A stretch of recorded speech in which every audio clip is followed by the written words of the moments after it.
সুমি নামে সুন্দরী মেয়েটি কারাগারে তার জামা খুলে ফেলে। সে ঠিক করছিল যে মৃত্যুর আগে যে যুবককে তার জন্য দোষী করা হয়েছে তাকে তার শরীর দিয়ে দিবে, কিন্তু যুবকটি মেয়েটিকে বলল আপনার কিচ্ছু হবে না, নিশ্চিত থাকুন। ঠিক তখন প্রহরীরা এসে তাদের সবজি বাজারে নিয়ে যেতে লাগলেন। সবার ধারণা ছিল যুবক নিশ্চিত ভাবে মৃত্যুর মুখোমুখি। ঠিক তখন দেওয়ালে পোস্টার লাগিয়ে বিজ্ঞাপন দেওয়া হলো, অসুস্থ যুবরাজকে কেউ যদি দুধ দিয়ে সাহায্য করতে পারে তাহলে যুবরাজের জীবন রক্ষা পাবে। তখন যুবক বুঝলো এটাই তার সুযোগ। তখন প্রহরীরা দৃষ্টি সরালো, যুবক হঠাৎ হুং বাঙের কাছে ছুটে গেল। সে বলল আমি গাইনোকোলজি এবং শিশু রোগে পারদর্শী। প্রহরীরা বলল ঠিক আছে আমরা বিশ্বাস করলাম, কিন্তু মিথ্যা হলে তোমার গর্দান নিব। ঠিক তখন জনসমুদ্রে এক ব্যক্তি এসে হট্টগোল শুরু করলো। সে বলল এই যুবক আসলে চিকিৎসক নয়, তাকে বিশ্বাস করা যাবে না। এই ব্যক্তি যিনি আগেও সুমিকে দোষারোপ করেছিল, তার অভিযোগে সুমি ও যুবক কারাগারে গিয়েছিলেন। লোকটির কথা শুনে প্রহরীরা আবার তাকে ধরতে গেল। ঠিক তখন প্রধান সেনার স্ত্রী হঠাৎ জনসমুদ্রে এসে চিৎকার করলো, আমার সন্তান খাবারে আটকে গেছে, কেউ তাকে সাহায্য করতে পারবে? যুবক তখন এগিয়ে এসে শিশুটিকে কোলে তুলে নিল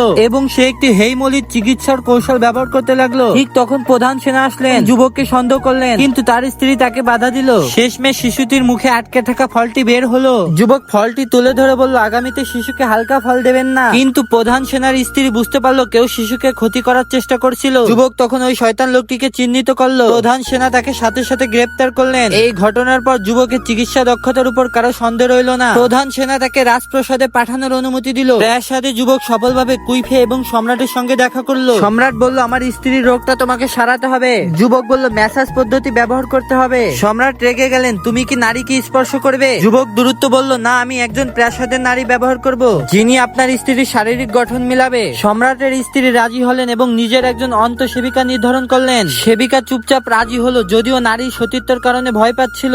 যুবক বারবার ম্যাসাজ দেখালেন, কিন্তু সেবিকা একেবারে পুরো পদ্ধতি শিখতে পারলো না। যুবক বলল আজকের জন্য এটাই যথেষ্ট।